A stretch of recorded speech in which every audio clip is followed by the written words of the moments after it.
Si Janjan na hindi naliligo. Panulat ni Niña Kim P. Espiritu at Princess Laika R. Valdepeñas. Sa isang palaruan sa Barangay Karanan ay may mga batang maghapong naglalaro. Isa roon si Janjan. Si Janjan ay isang batang palakaibigan. Lahat ng bata sa plaza ay kanyang kaibigan. Tago-taguan, batuhan, at takbuhan ang paboritong gawain ng mga bata sa palaruan.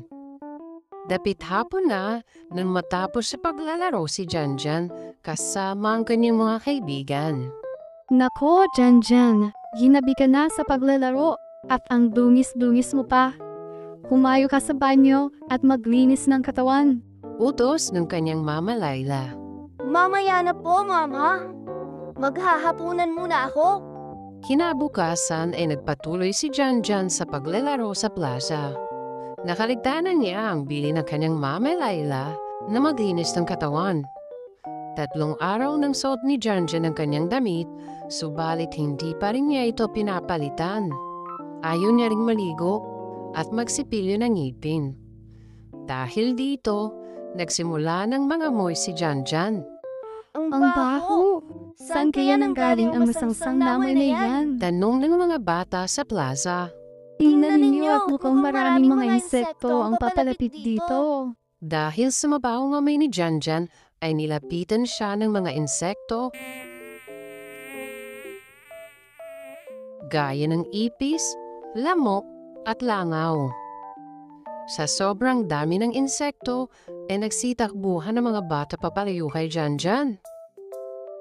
Takot na takot si Janjan sa mga ipis, lamok at langaw. Lumayo kayo sa akin! Pakiusap ni Janjan sa mga insekto. Kumaripas ng takbo si Janjan.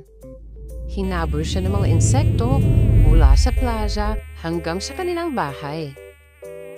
Habang tumatakbo si Janjan sa bakuran, ay nakita niya ang kanyang mama na naglalaba. Mama, tulungan mo ko! Sigaw ni Janjan. Kinuha ni Laila ang timba ng tubig at ibinuhos sa kanyang anak. Dahil dito, nagsialisa ng mga insektong humahabol kay Janjan. Napagtanto ni Janjan na mahalaga ang pagiging malinis sa katawan. Simula noon, ay araw-araw na siyang naliligo at nagpapalit ng damit.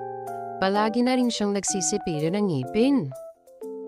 Araw-araw pa rin siyang nakikipaglaro sa plaza kasama ang kanyang mga kaibigan, ngunit alam na niya ang tamang oras ng paglalaro, pag-aaral, at pagtulong sa mga gawaing bahay. Gintong aral, ang mga batang malinis ang katawan ay malayo sa karamdaman. Sagutin natin. Una, ilarawan ang pag-uugali ni Janjan. Pangalawa, bakit hinabol ng ipis, lamok, at langaw si Janjan? Pangatlo, ikaw ba ay araw-araw naliligo at nagsisipilyo? Bakit mahalaga ang pagiging malinis sa katawan? Si Janjan na hindi naliligo.